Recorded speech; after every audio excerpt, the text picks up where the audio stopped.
say salam to him. It's always an honor to be here, alhamdulillah. And inshallah, today what we'll be doing, I'm trying something different. MashaAllah, I think this Fajr program, the Breakfast Club, MashaAllah, is a beautiful, beautiful initiative. And I think the types of things we're normally used to hearing are reminders. And of course, all reminders are a benefit. And the Prophet ﷺ told us about the importance of a reminder, to the point where majority of the khutub of the Prophet ﷺ, as narrated by Abdullah ibn Mas'ud, were illa tadhkira. They weren't anything except for a reminder, illa dhikri, in another narration. But today I'm going to do something a little bit different. My goal is going to be to give you a snippet of Muslim history. And it's a subject that requires a lot of attention for a couple of different reasons. But one major one will be is because most of us, unfortunately, don't really know our history all that well. If I ask, alhamdulillah, I get the opportunity of working with a lot of young Muslims quite frequently. Alhamdulillah, I work as a Muslim chaplain with directors. And even amongst the most practicing of our youth, if I ask them to describe to me Muslim history, they usually say something like this.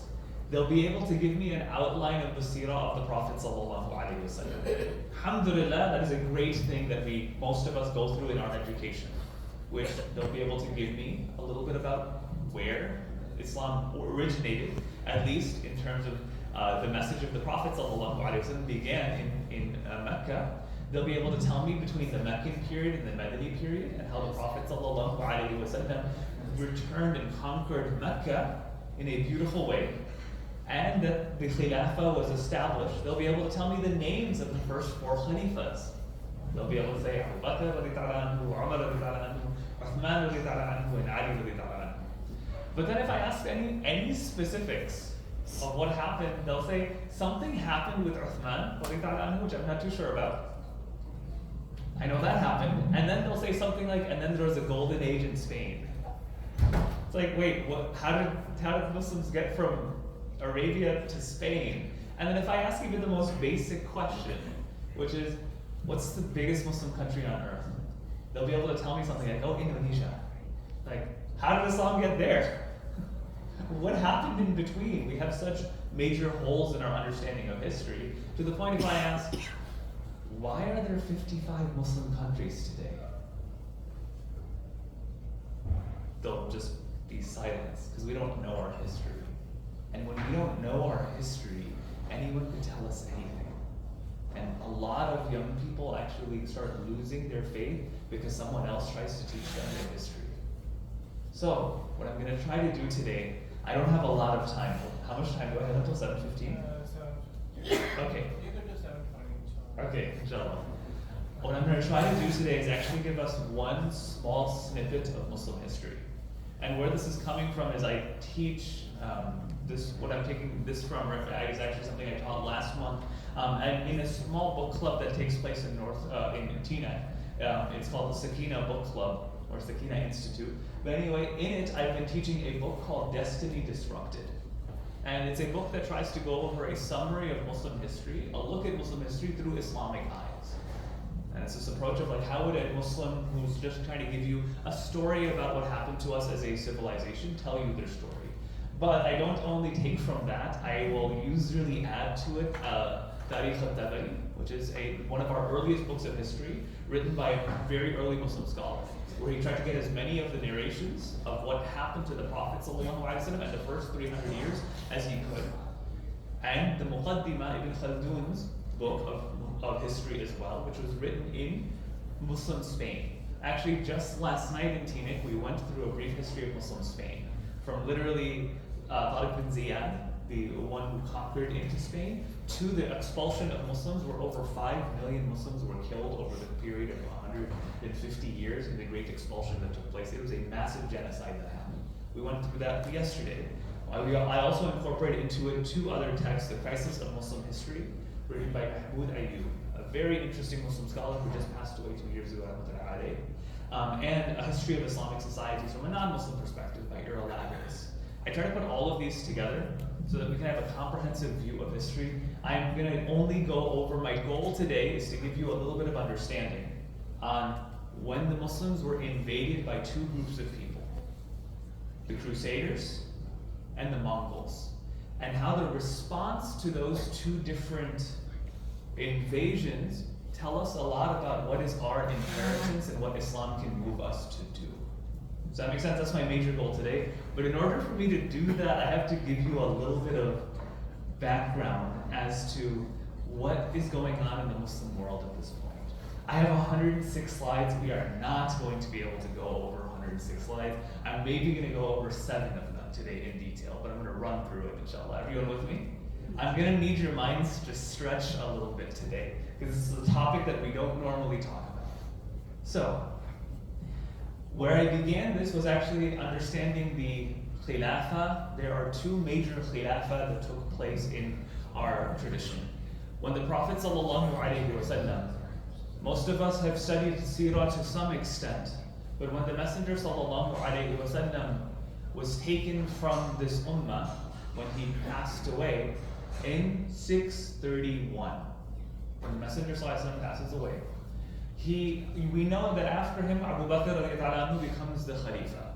It's not generally contested, but he becomes the Khalifa. And at that time, where the Muslims were, if I'm going to look at a map, where the Muslims were was majority of the Arabian Peninsula, not quite the furthest south of it and not quite the furthest north of it, had become under the rule of Islam. That's where they had taken place. Under the Khilafah of Abu Bakr, they maintained, and the entirety of what we would call the Hijaz region was Muslim. Under the Khilafah of Umar, Islam expanded very rapidly. Abu Bakr is a Khalifa for only a short amount of time, for just a couple of years. Umar is a Khalifa for 10 years, a little bit over a decade. And under him, Islam reaches as far west as the Maghrib region. It goes as far east to what we would call current-day Afghanistan, pushing into what we would call Pakistan as well. It's pushing in there, at least in the conquest, and it goes as far north as the upper edge of Syria. You don't need to remember all of these, but just know there's a lot of expansion. After Umar and we have all those beautiful stories of what takes place under the Khilafah of Umar, there were a lot of struggles, but there were also a lot of beauty and the growth of the religion took place a lot at the time of Umar. But there's one thing that I want us to remember, is Muslims expanded just like many empires in the past have expanded, but there's 2 key differences. One is the speed at which it happened. Under Umar ibn Khattab, and under, of course, the companions of the Messenger ﷺ, Allah granted this ummah victory that we have not seen since. What I mean by that is, Muslims expanded to such a situation that it took the Romans about 700 years to get as much land as the Muslims did in 12. Under the Khilafah Abu Bakr and Umar, the amount of land that the Muslims were in control over, it took the Romans hundreds of years to get to. And under Umar ibn Khattab, actually 2 major things take place. The Battle of Qadisiyah takes place in 677, not 677, 637. The major Persian empire fell, and the Persian Empire, or the Sassanid Empire, is completely destroyed. And under also Umar's Khilafah, the major army of the Byzantine Empire was also destroyed in 2 battles. Both Alexandria, which was known as the breadbasket of the world. May Allah subhanahu wa ta'ala return Egypt to its former glory. But was known literally as a city that fed the world, and also Jerusalem, which was a religious capital, fall under Umar ibn Khattab. That takes place. But Muslims expand very, very rapidly in this period of time. And why the 2 points of distinction is Umar had 2 very interesting perspectives, or 2 very interesting practices. He would tell the invading army of Muslims, you are not allowed to go into the city. What you need to do is actually establish a city next to the city you just conquered. And the reason he would do that is, he had 3 things that he would say. Muslims should not be corrupted by the lifestyles of these cities. That shouldn't take place. 2, you shouldn't disturb the people of these cities.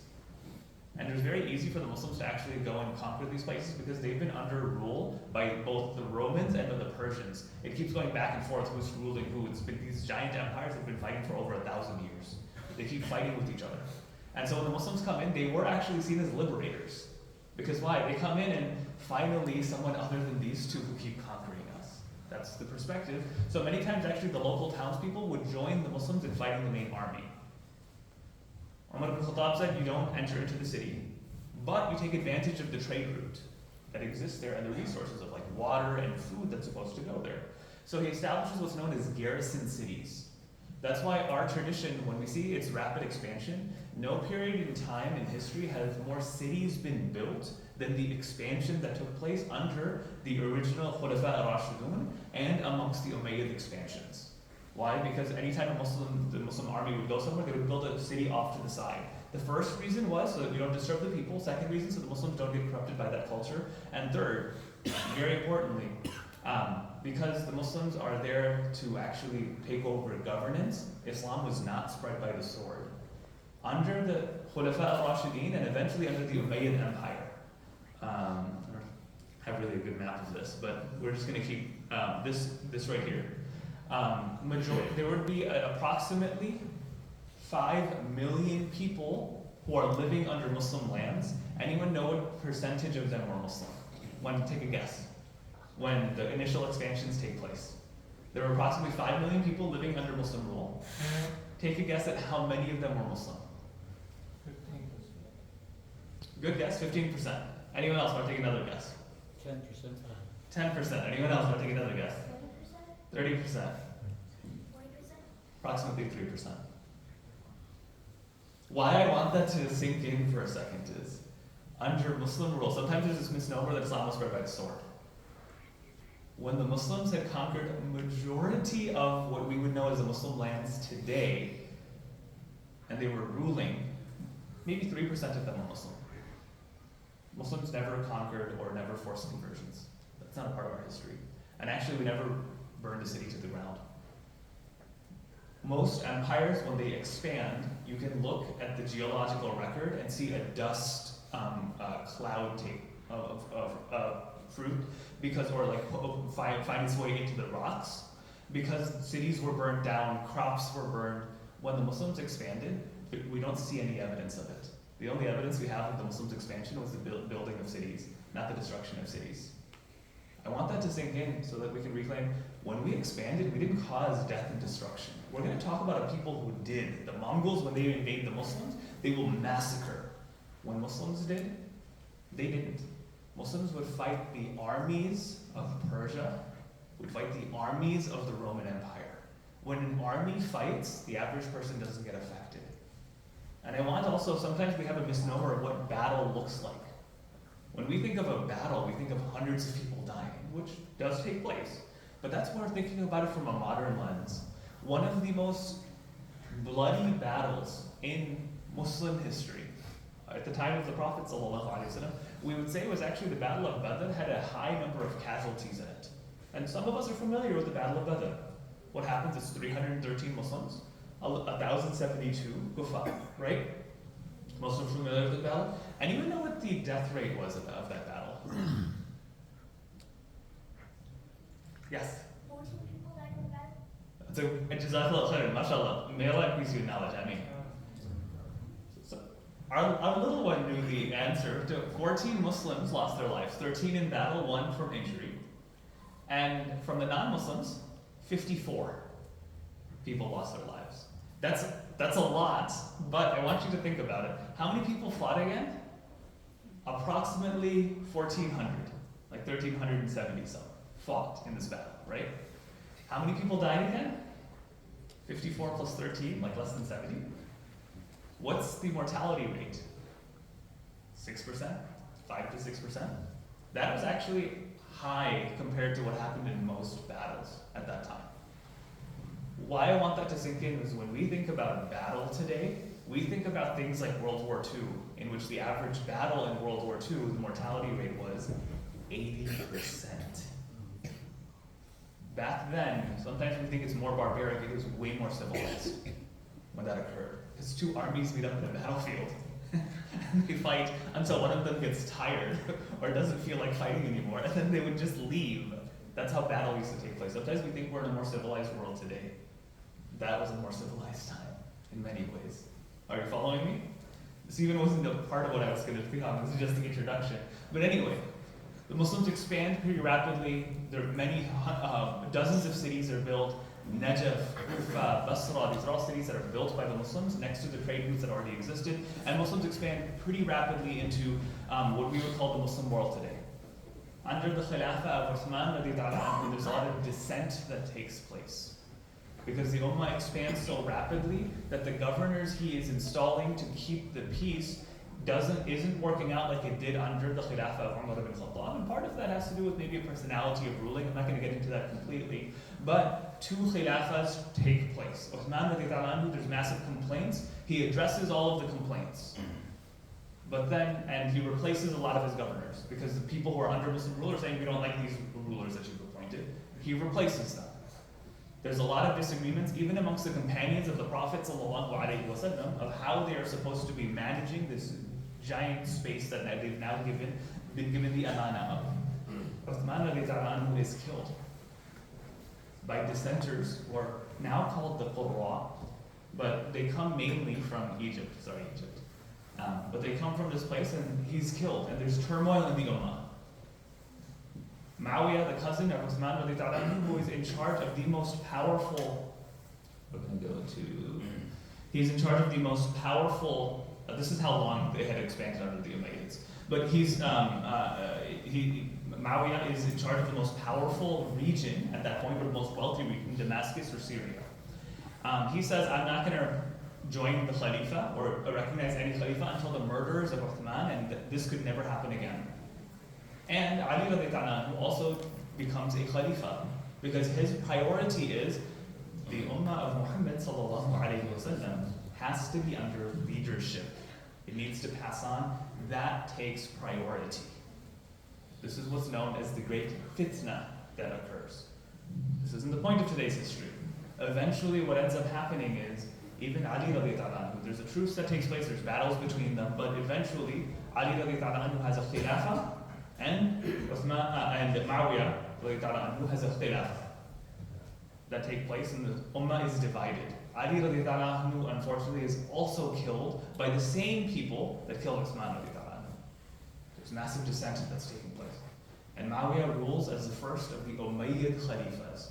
The Umayyad Khalifas, they turned it into a dynasty. The Prophet ﷺ did not leave this Ummah as a dynasty. Abu Bakr is not from the family of the Prophet ﷺ. Umar is not from the family of the Prophet ﷺ. Uthman is elected, but he's a second cousin. He's not a direct descendant of the Prophet ﷺ. He didn't leave it as bloodlines. But Muawiyah, not necessarily him, but his children transform it into a dynasty. And we see some of the biggest tragedies this Ummah has ever seen as a result of that. The grandchildren of the Prophet ﷺ, Hassan and Hussein anhuma, are assassinated because the Khalifa in Damascus is worried people are going to listen to them more than they listen to him. His name is Yazid. He ends up being the son of Muawiyah. Very tough times we go through in history. And we have to know this history so that other people can't teach it to us. Again, not what I'm going to be focusing on today. But all of this takes place. Eventually, that dynasty comes to an end. The Umayyads, 12 Khalifas later, the people can't take it anymore. They're like, you guys are corrupt. You guys cause a bunch of issues. So they oust them. A man by the name of Abu Muslima actually ousts the Umayyad Khalifa and destroys the Umayyad family and establishes, is that me moving? Sorry. And establishes the Abbasid dynasty. And that's where we actually pick off from today, is the Abbasid dynasty is what's following through. And that's a quick introduction, just introducing when the Crusades happened. Under the Abbasids, you start off with the first of them. They trace their lineage back to Al-Abbas, the uncle of the Prophet ﷺ, but his Safa. It's the first Abbasid Khalifa. And then it goes down. The most important one for us to remember will be Al-Mansur and Al-Mutawakkil. Al-Mansur does something that no Khalifa before him has done. He tries to dictate for the Muslims what Muslims should believe and what Muslims should not believe, in what is known as the mihna. In what is known as the mihna, or al-ma'mun, my apologies, a couple of generations later, where he says to Muslims that you all need to believe that the Quran is created, and anyone who doesn't believe the Quran is created, I'm going to imprison them. He starts imprisoning scholars. The only reason I'm mentioning this is the people will eventually revolt.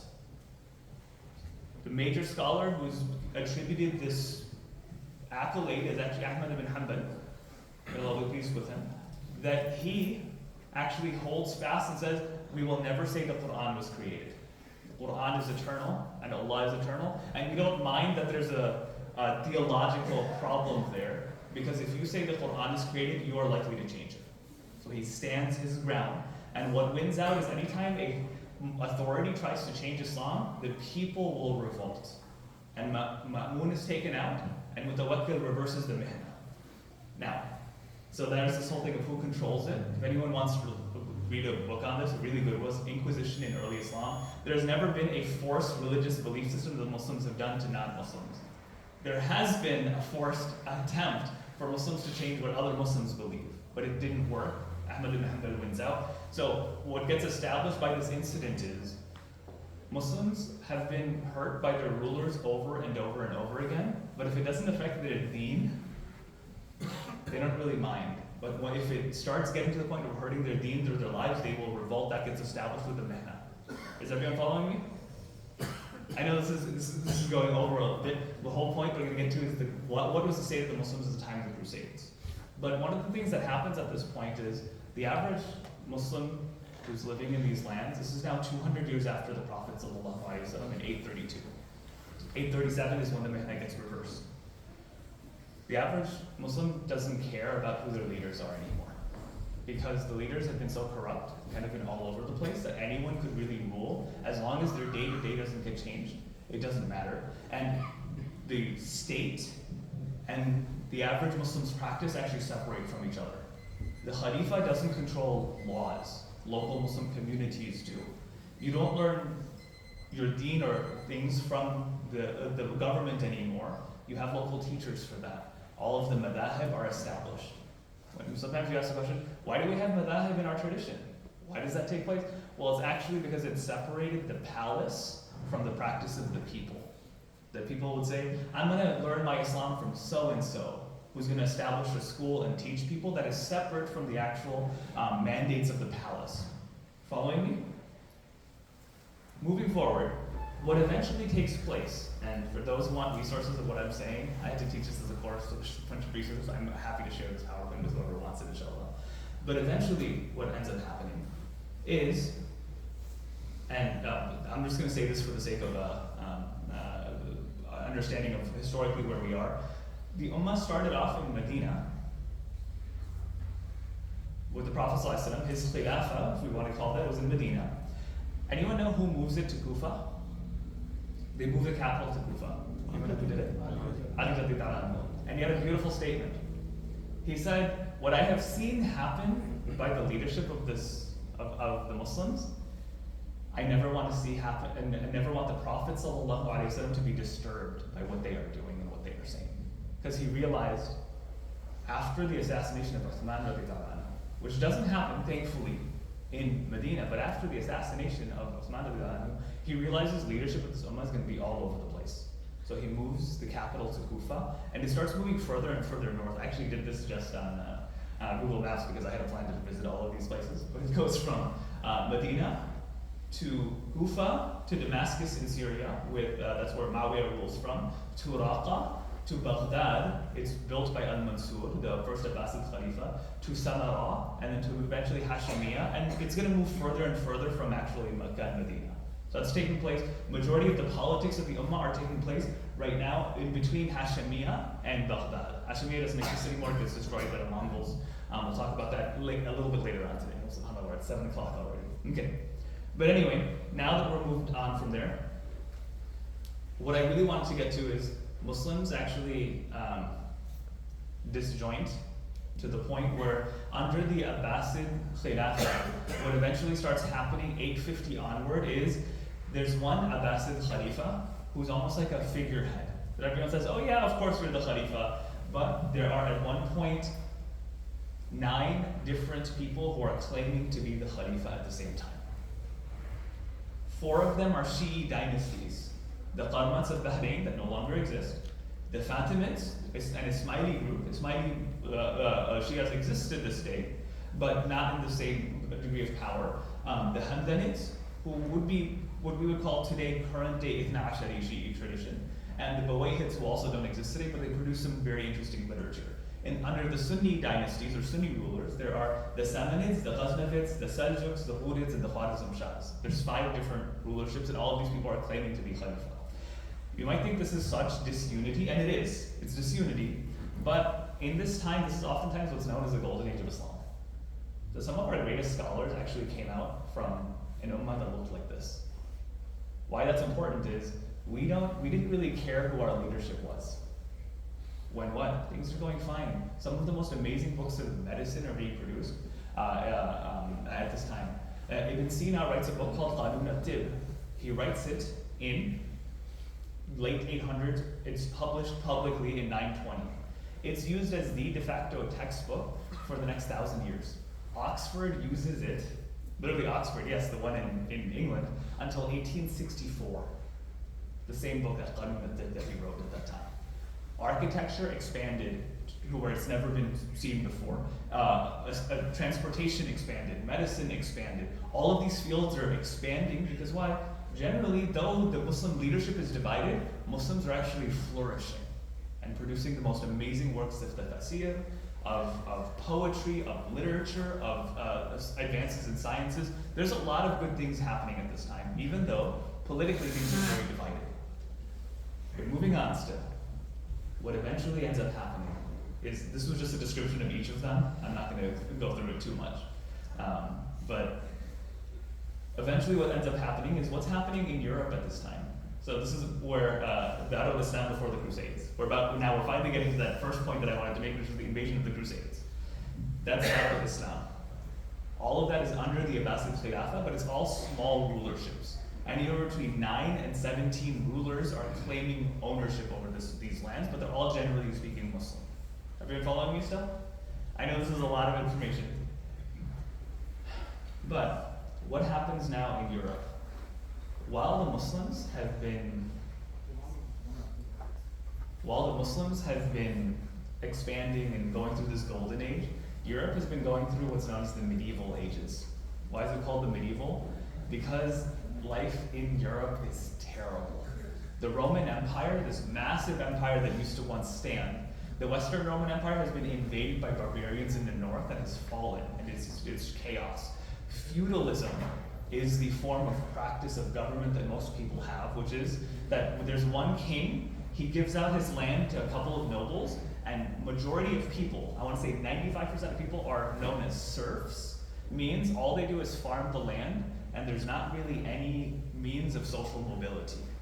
And the church has been ruling for a long time, and Thomas Hobbes would describe this moment in history as life is nasty, brutish, and short. The average lifespan of a person, 37 years old. That doesn't mean that the average person lived to 37, they probably lived into their 40s, but there were so many people dying young that the average age became 37. Europe is going through a very difficult time right now, but 2 or 3 major innovations start taking place. One is they discover the steel-tipped, I forgot what that thing is called. Hoe, right? Pulley, whatever that is. They've developed a steel-tipped component of it, so now they can farm a little bit more efficiently, and they can farm lands that they haven't farmed before.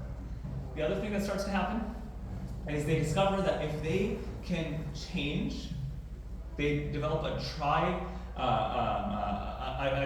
tri-cross system of agriculture where they don't plow the same fields over and over again.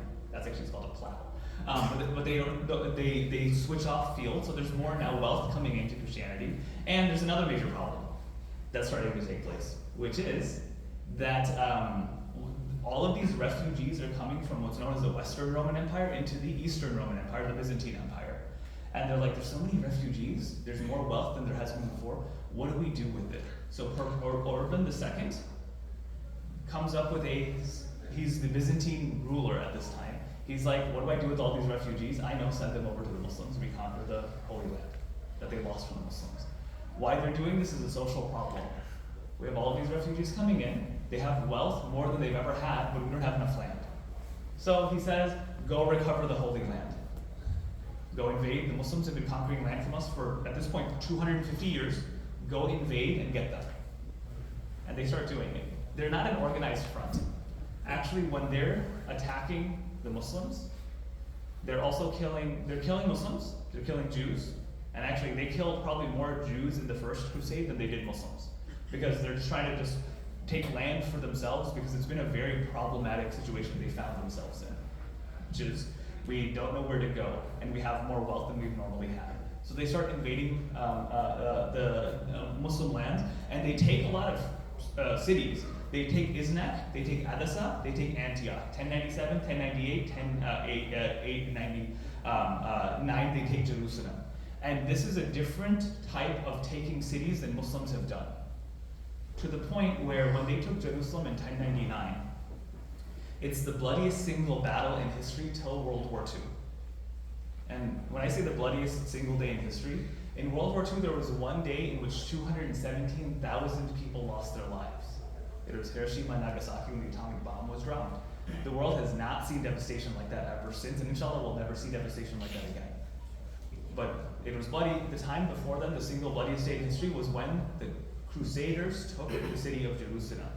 They killed every man, woman, and child, to the point where the Crusaders, in their own sources, said we would walk through areas of blood up to our knees and up to our waists.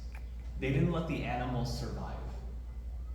It was a bloody day. And again, this was not how Jerusalem was conquered by Umar ibn Khattab. He fought the army of the Roman Empire on a battlefield.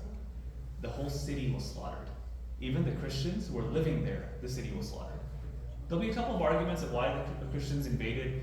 There was this Fatimid ruler, his name was Hakim bin Amrillah, who had the year prior, or 4 years prior, actually destroyed the Church of the Holy Sepulchre, which is the place where Jesus was apparently crucified. So the Church of the Holy Sepulchre. He destroys it, but Hakim bin Amrillah was also what we would call a mad king. He, just so people can understand how mad he was, anyone know what mulukhiyah is? Mulukhiyah is like, it's kind of like a spinach soup. I know I'm butchering this, but it's kind of like a spinach soup. He didn't like it, so he banned its export to the entirety of the Fatimid Muslim world. He was kind of crazy, but he destroyed this. Muslims generally have been really good to Christians, and Christians could come whenever they wanted in the Crusades. But he destroys it, and that's one of the motivating factors for why the Crusaders are really jumped into Jerusalem. But they destroy and kill like there hasn't been seen in history for a long time. By some estimates, 100,000 people were killed in the massacre of Jerusalem. By the Christian accounts of this, the Crusaders made their way into the city to the Tower of David and began massacring large numbers of inhabitants, Muslims and Jews alike. The Fatimid governor of the city, Iftikhar ad-Dawla, managed to escape. According to eyewitness accounts, the streets of Jerusalem were filled with blood. How many people were killed in this is a matter of debate, with the figure well over 100,000 given by Muslim historians. Then we have other kind of accounts of this that start taking place. According to Raymond of Aguilar, also writing solely on the Temple Mount area, in the temple and the porch of Solomon, men rode in blood up to their knees and into their bridle reins. In this temple alone, 10,000 people were killed. So you have lots of historical things. This was a massacre that took place. Of course, this angers the Muslims pretty significantly. When we see the Crusades, there's a couple of ways to put them together. According to the Christian point of view, there's anywhere between 12 and 6 Crusades that take place.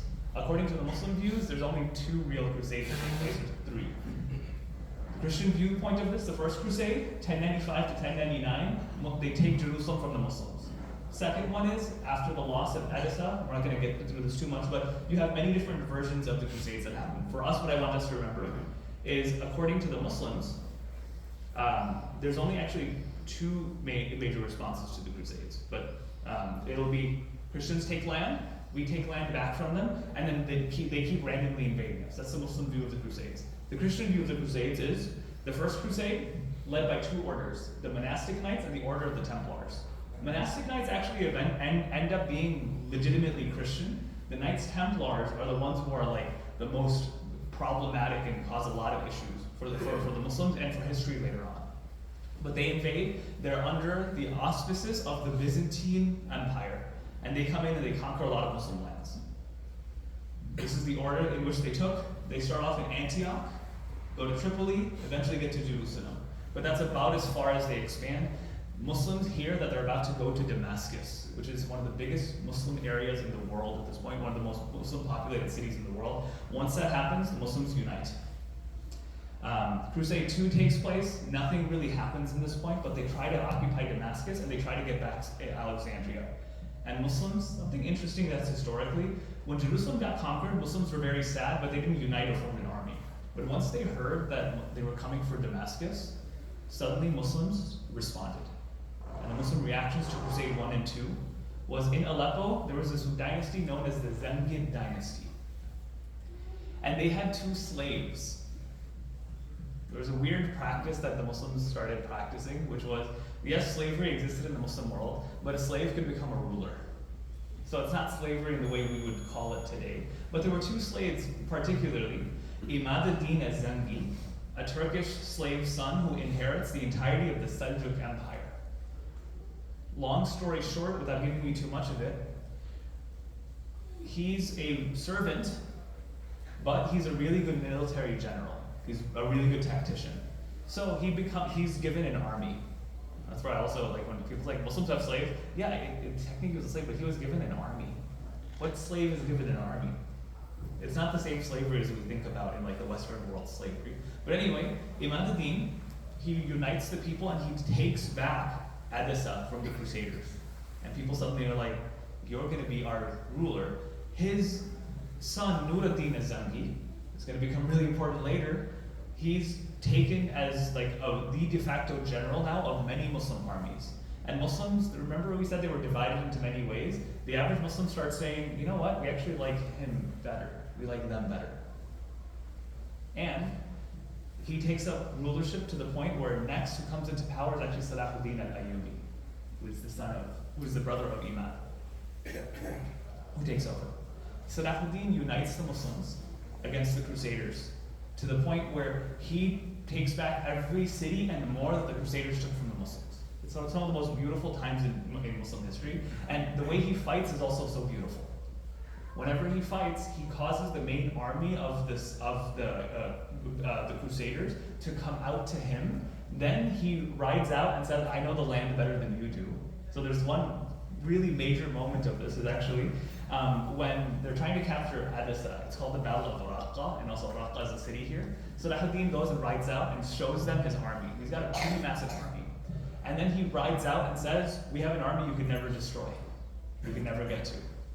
And so he rides out, and the whole of Christian army, they take the cross of resurrection. They believe they have the cross of Jesus with them. So they're like, we can't lose, and they have a much bigger army, an army of about 20,000 people. So Salahuddin has about 7,000 to 8,000 people. He rides out to the middle of the desert, and he takes over all of the waterways. And then the army is a massive army of 20,000 people, and they're wearing big armor, and now they're in the desert with no water. So the army starts just losing all of their water resources and loses the will to fight. Salahuddin orders his men to go and give them water. So Salahuddin's army now is going to the Christian army and giving them water. They all lose the will to fight, and then he conquers back the city. Very interesting. Eventually, he gets to Jerusalem. Such a beautiful kind of moment where Salahuddin sieges the city of Jerusalem. The siege takes place for about 30 days. The person who's in the Christian side who's supposed to be defending Jerusalem, he says, try to make terms with me. There's no way you can win this battle. And he comes to him and says, I will destroy every single person in the city, but I will not surrender the city to you. Salahuddin says to him, how about this? Every crusader, every woman and child can take one camel's load or one animal's load of wealth from the city and is going to be guaranteed safe passage back to any Christian land that they choose. And anyone who wants to stay there, they can stay there as long as they submit to Muslim rule. It's the most generous offer of a city being taken over that's ever really been seen. And actually, that's what takes place. And so after they reconquer Jerusalem, there's no real fight. The only one he's against is actually the Knights Templar, who destroyed Masjid al-Aqsa. He doesn't have any mercy for them. But other than that, he allows them to go free. And Muslims have this amazing victory against the Crusaders. Lots of Muslims lost their lives through this, but that's generally what happens. And even the rest of the Crusaders that come in afterward. In 1089, a third crusade gets launched, and this time it's by 3 nations. Europe is evolving. It's no longer under the Christian Empire. You will have England, Germany, and Frederick, who would be in charge of what would be known as Prussia today. They tried to invade the Muslims. Nothing really happens. They just kind of fail. They approach Muslim lands and they fail because the Muslims are now too organized. A couple of years later, Crusades 4 happens, in which Muslims actually try to take Constantinople, which was like the crown city after Jerusalem had fallen for the Christians. They made Constantinople, which eventually will become Istanbul, and still is Istanbul to this day. Inshallah, it's always going to stay Istanbul. But Muslims try to take them, and they respond, but not much happens in this one as well. Other than there's some cool interfaith conversations that take place. Crusade number 5, same thing. What did they gain from this? There's a chess game that's played by Frederick II, and he plays against the Sultan, Al-Ghan al-Muhammad, and he wins the rights for Christian pilgrims to go and make pilgrimage in Jerusalem, but Jerusalem is still under Muslim land. And Crusade 6, same exact thing, lots of small Latin kings that keep trying to invade the Muslims. What I'm trying to get at here is, 47, 19, can I get 5 more minutes? Okay. What I'm trying to get at here is, what's the Muslim response to the Crusades? They came and they attacked us. We got hurt for a while. We kicked out all of our random leaders. We appointed for us an amazing military leader, and the Muslim army was united and pushed the Crusaders out. That's the response to the Crusades. The second thing that I want us to get into is the Mongol invasions. Anyone who wants resources that I used, you can find them here. This is going to be a very interesting, different thing. The Mongols are from the far east. Muslims were attacked by the west from the Crusaders, and the Muslims are attacked from the far east, from this person named Genghis Khan and his descendants, or Genghis Khan. The odd thing that I want us to remember about this is the Mongols are going to destroy so much of the Muslim world that we haven't fully recovered yet, but the light at the end of it is they become Muslim, which makes almost no sense. But the Mongols, what does a Mongol really mean? It's a person that lives in a tent. They were in this small area in Mongolia, and there were tribes that constantly kept fighting amongst each other, and they were never unified. Tell me if this sounds familiar. Tribes that were constantly fighting against each other, never unified. There were massive empires in China and the Muslims to the east that never took them seriously, because they're like, what are they ever going to do? What does that sound a lot like? Pre-Islamic Arabia, because what happens in pre-Islamic Arabia? The Romans and Persians are fighting amongst each other, and they look at these Arabs in the middle, and they're not going to do anything ever. No one's going to see any history come out of them. And then what happens? They unite, and subhanAllah take over. The Mongols have a very interesting, similar story, where they're constantly fighting amongst each other, no one takes them seriously. And then there's one leader given to them, Genghis Khan. Genghis Khan is probably how it was said in Mongolian. But he sees a vision in which he's pagan, so he never is Muslim or anything, but he sees in his dream that there's a God of the heavens, so the God appoints him to be the ruler of the earth. If there's one God in heaven, there's going to be one God on earth. That's how he sees it for himself. So he starts going on this massive tirade. He reunites all of the Mongolian tribes. And there's different historical accounts as to why that happened. One major reason could have been, there's this thing called the El Nino Majora that takes place, where there's a lot of rain in a season, and then there's drought that takes place afterwards. So they had to coalesce resources together. And either way, he makes this massive army, and he starts invading. He first starts invading actually to the east and taking many provinces in China. That's the red that you see there. And then eventually, he talks to a Muslim ruler from the Khwarizm Shah region, the Badnamik viziers. And he sends them a couple of gifts and says, we're here to establish a trade route with you. Genghis Khan does this. That Muslim ruler made a huge mistake. He kills the messengers. You never kill an ambassador. The rule of just history. He kills them and he hands their heads back over to Mongolia and he steals the gifts. Because he's like, who are these people? They've never done anything historically, so he disrespects them. Genghis Khan will unleash a massacre on the Muslim lands that has never been seen before, where he will easily wipe out the entire armies of the Khwarizm Shah. And interestingly enough, he goes to a city that doesn't exist anymore, Gangria, I believe it was called, but it's next to what current day Bukhara.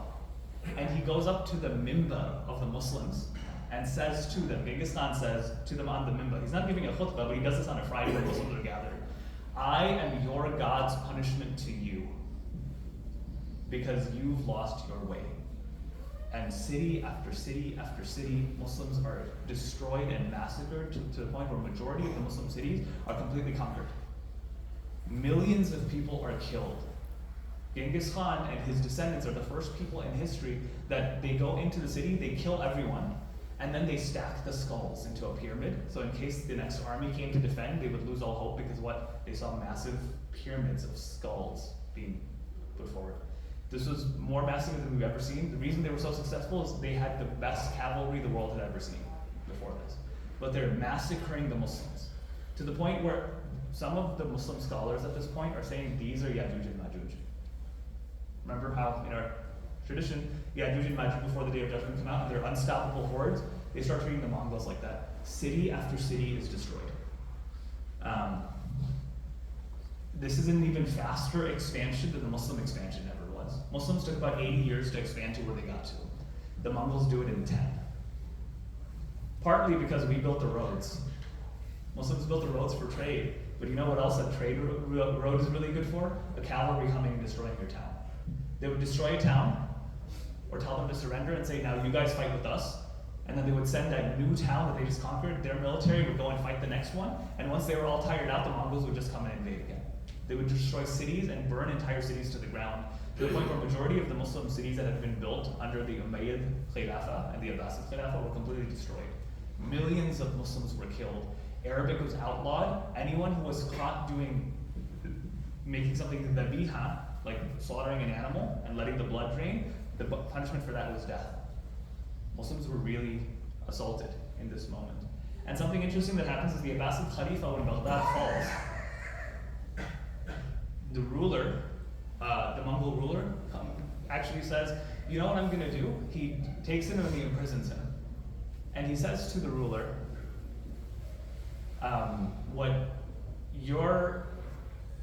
you're a ruler, we're going to respect you. So here, why don't you come to my camp? And then he has him sit in this camp and starves him and keeps him deprived of thirst. And he said, where is your treasure hidden? And he says, oh, this is where all the treasure that I ever have is. Just don't hurt me or my family. He goes, okay. He finds the treasure. He goes, no, where's the hidden treasure? So he tells him where the hidden treasure is.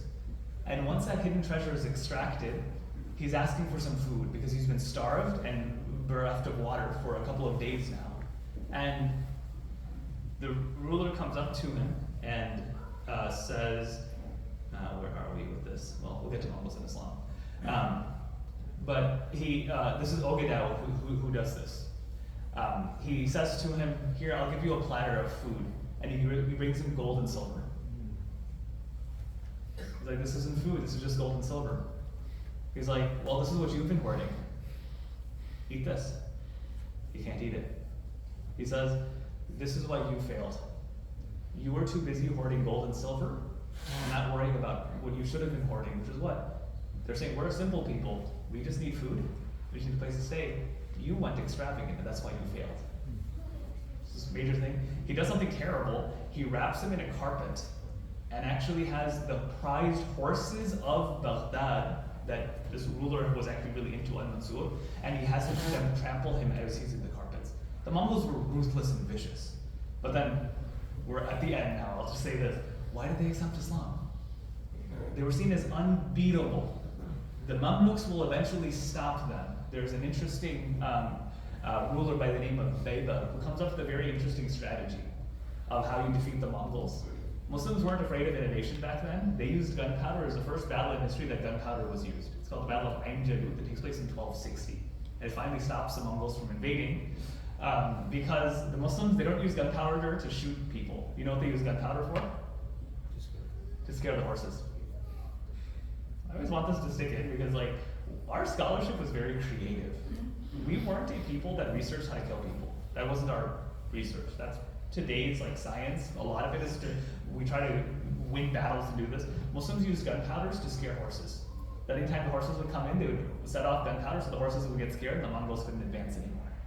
That's what they used it for. But anyway, that's a battle line to do. That's one way that it gets stopped. But how did they accept Islam? That's the big question, right? Because this is the most strange moment in history in which the people who conquered accepted the religion of the people that they just completely destroyed. Why did that happen? It actually comes down to, there's an interesting story that takes place. There's this Sufi tariqa called the Kubrawiyya. And they made their priority that they're going to convert the Mongols. And this is the story that takes place with Ghazan Mahmud. He's among the first ones that converts to Islam. But he orders, takes over a city, and he orders that destroy all of them, take their wealth and all of this. But he said, bring in their most accomplished scholar. And he calls him into the tent and said, I've heard you pray like dogs, show us how you pray. And Maulana Rashiduddin, this is the legendary story that actually ends up happening, he comes into his tent and he says, this is how Muslims pray, and he starts praying 2 rak'ah. Ghazan tells one of his cronies, like one of his soldiers, to, as he's in sujood, bang his head to the ground, because it'll be entertaining for all of us to laugh. And then he ends up praying and finishing the 2 rak'ah, because he was more interested with showing him what Islam is than actually defending himself in some way. So he decides to pray and says, this is how Muslims pray. And then he leaves. Ghazan gets very affected by this. And he says, these people, and he writes an interesting letter. He writes this to actually Cairo, and he said, we found a group of people before you who had made God into a man, and we destroyed them. He was talking about the Christians. We found another group of people who had made God into a book, and he was talking about the Muslims, your scholars, and we destroyed them. But amongst you are a group of people that are trying to, it seems like, destroy yourself so all you can experience is God. And what he was talking about is these random Sufis, who actually the majority of Muslim ulama at that time were trying to get rid of, because they were saying there are problems. And we actually find that God is with them, so we're going to accept your religion. And birds, because of that, this one reason will be because they actually silently, even under oppression, still tried to do da'wah. And it worked eventually. Because what happened? Once the Mongols ran out of steam, we need a way to settle. They accepted Islam. That's one way. The other way was actually, this is going to be a very interesting case study. And I'll wrap up with this. I have much more to say, but I'll wrap up with this, inshallah. There were many Muslim women who were married to Mongols. Forcibly married. The biggest example of this is under the Golden Horde.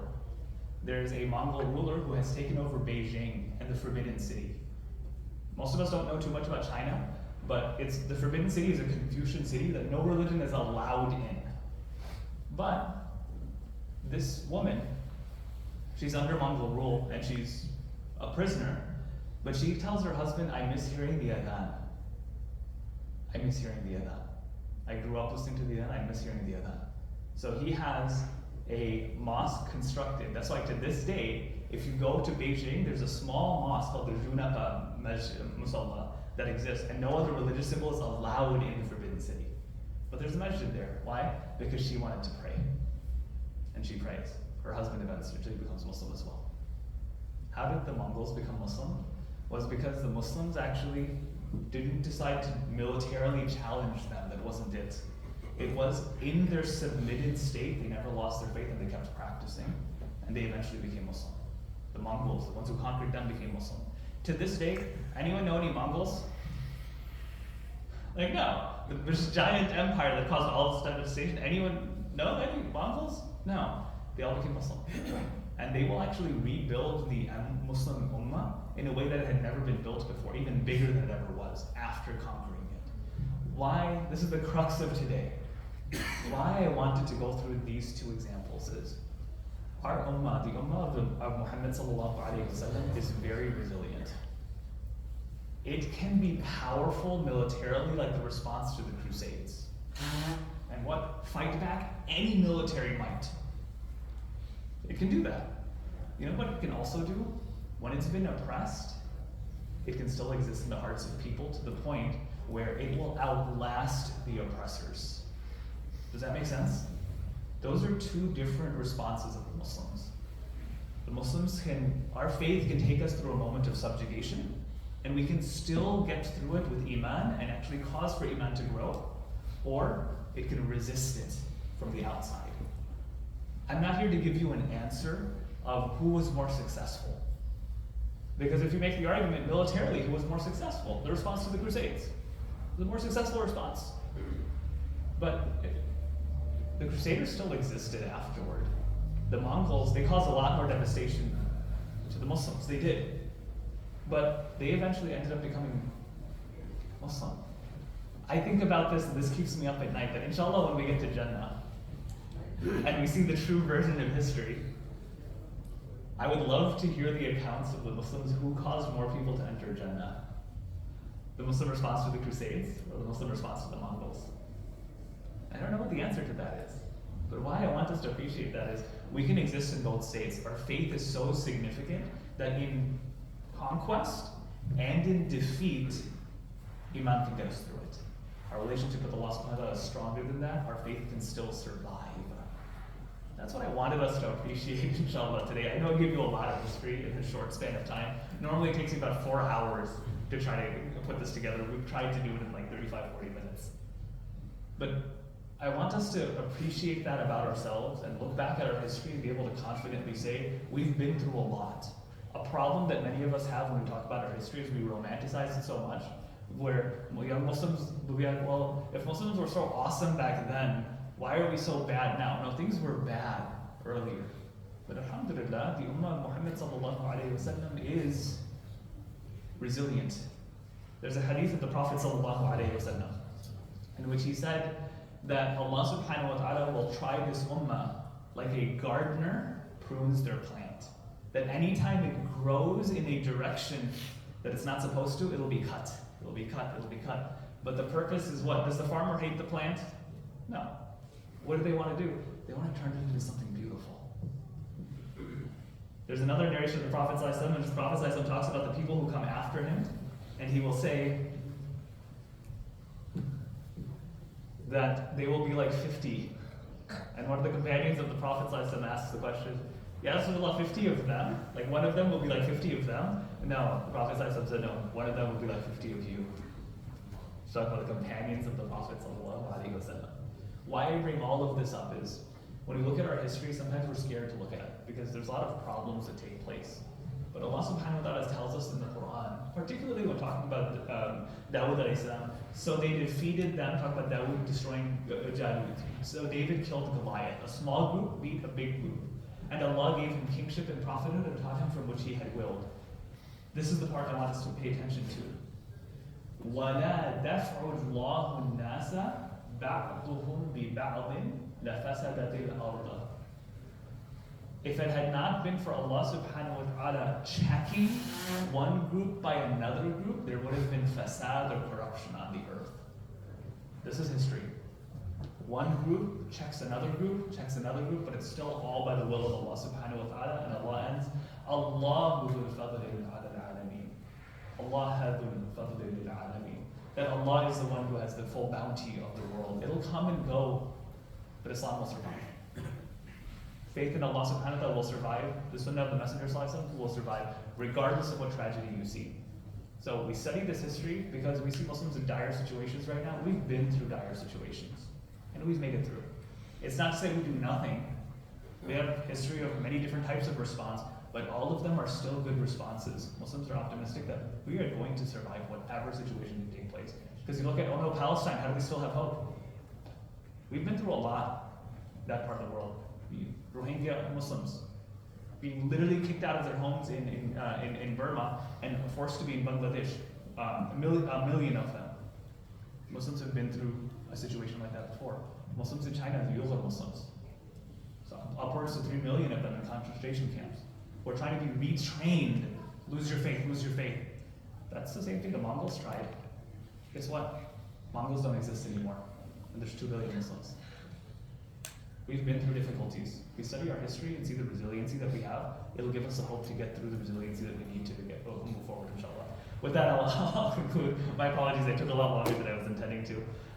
Any questions or comments I can get to, inshallah.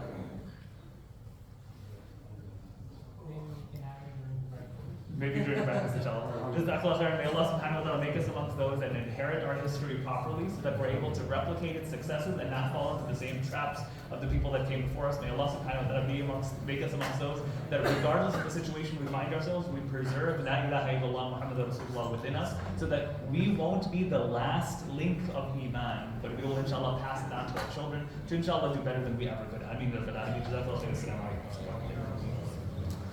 alaikum.